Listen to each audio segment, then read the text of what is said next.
So now we got a guest, which is cool. Jack Duvall. He's David Duvall's brother. Do you know the golfer? Is that true? Yeah. No. Oh, but that would be cool, right? Yeah. He almost won the U.S. Open. He's the president of the International Center on Nonviolent Conflict. That's cool. What's that mean? It means people power. Yeah? When people rise up and demand their rights. What, is that what they did in that movie Gandhi?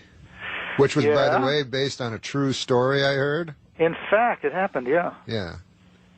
But don't a lot of people die doing that? Well, that's because the British began to shoot Indians.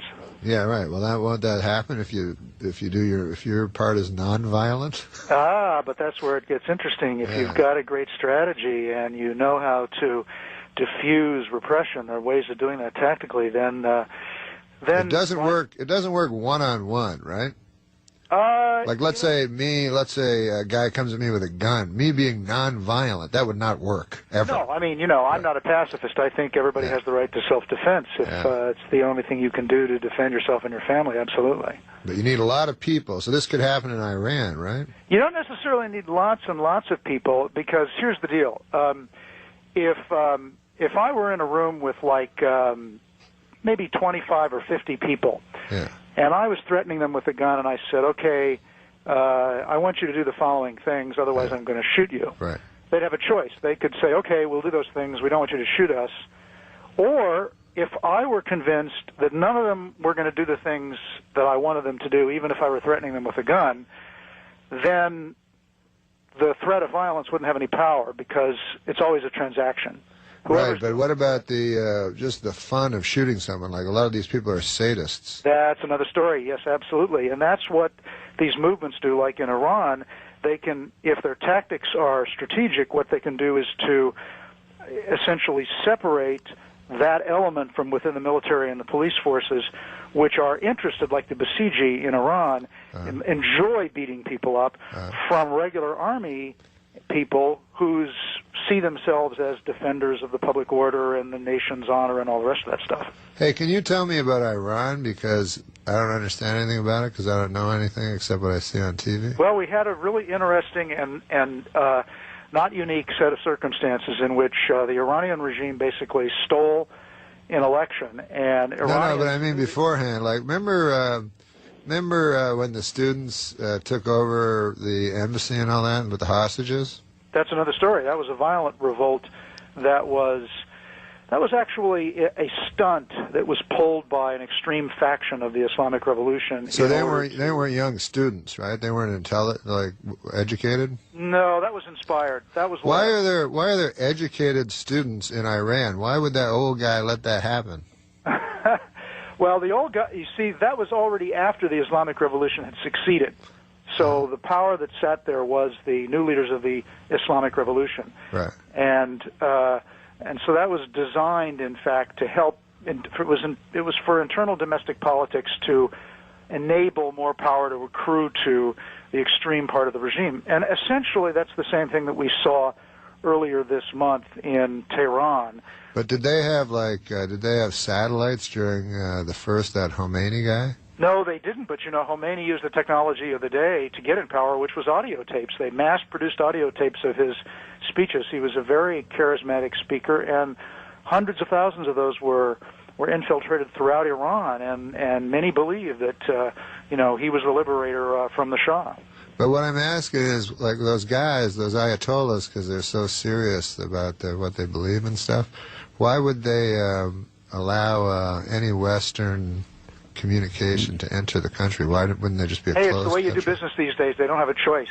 If they don't allow digital media in, they can't function in the real world. They can't make a profit as a regime. So it is a trade-off for them. And those who felt that this election had been stolen and poured into the streets used that same digital media, which was then cranked down by the regime in order to help snuff out the protests.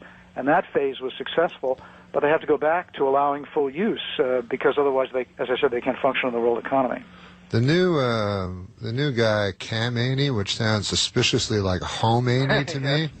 Plus, he has a long white beard that looks exactly alike. But wasn't the first guy like real famous, and then this guy was kind of hid in the background and pretended that other guy was powerful? Yes, Norm, exactly. In fact, this guy was a controversial pick 20 years ago to be the supreme leader because he wasn't a famous cleric. He wasn't regarded as spiritually advanced, and it was kind of a political power play that put him into the seat. Huh. What do those guys have? What are those guys' powers? Those clerics, those mullahs? Can they talk to God and stuff? They certainly think they do, and but you know, it's a. Hey, I'm not going to argue with them. No, not on that. That's for sure. We can argue with them about the way they're governing their country, depriving people of their rights. But their beliefs, I strongly agree with. Pardon me? Their beliefs, I strongly agree with. I just want them all to know that. Something there's no point being controversial about. I found that. Yeah. Well, you know, it's. I mean, anything that is supremely serious, as the supreme leader and his machinations are, we have to find some basis to laugh a little bit about it. And but when that guy stood in front of the tank in Tiananmen Square, was he an important person, or was he symbolically, but not strategically? He did something, though. Something changed within China since he did that.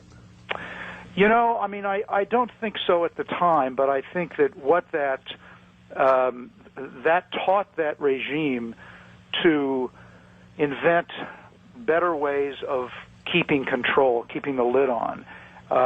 And it also taught the regime that there needed to be a loosening in some direction for the new generations. And so the economic loosening and the turn to free market policies did help to accommodate the rising energies of the next generation. But the Chinese made a strong point that one guy standing there, man, that ain't nothing if you got a tank.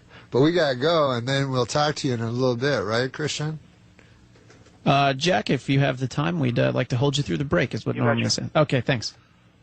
I have no idea. You notice I can't add in one thing? Why? All I'm doing is sitting here thinking, what would Dennis ask? What would Dennis's point be? What would his view be? What would his position be? Oh, yeah. I forgot to do that. Right now? Yeah, see, they couldn't hear what I was saying. I was trying to be off the air. So that's Norm Macdonald, and this is the Dennis Miller Show. Give us a call at 866-99-DENNIS. That's 866-99-DENNIS. We're joined now by Jack Duvall, who is president of the International Center on Nonviolent Conflict. Welcome to the show. Hey, so he's back. So nonviolence, so tell us about that, because that's a pretty fascinating thing. Well, you know, when it's used by people that get into the streets, as in Iran, it works if three things happen. If people mobilize in large numbers in ways that really impress the rest of the country as representing everyone's grievances. In other words, if there's a unity to take this action. Secondly, if they put real pressure on the institutions of the state and drive up the cost of repression. And finally, what is the cost of repression now? The cost. Well, I mean, it's the cost of. You can't put a number on it. Consider this: if you have 1 million people in the streets for 20 days, which is effectively what the Ukrainians did in the so-called Orange Revolution 5 years ago, if you do that, then everybody's working overtime. The cost of doing that to the state goes up. All these authoritarian regimes are incompetently managed. That pressure is extreme, and then people within the security forces begin to say, hey, wait a minute, this is not what I signed up for. Is this sustainable? Who's going to win this thing? And then they begin to think, maybe I shouldn't, if I'm beating somebody up, maybe that means that they'll know that I did that when the new group takes power. And you see that over and over again. If the new group that takes power, so the nonviolent conflict is a political... It's about power, yes. One person's idea, so... that person would be whoever. Ayatollah Khomeini would have been that person. Well, that person is going to be somebody who the people perceive as representing their grievances, because that's the only way you can mobilize them. In Iran, it wouldn't be this other character, would it?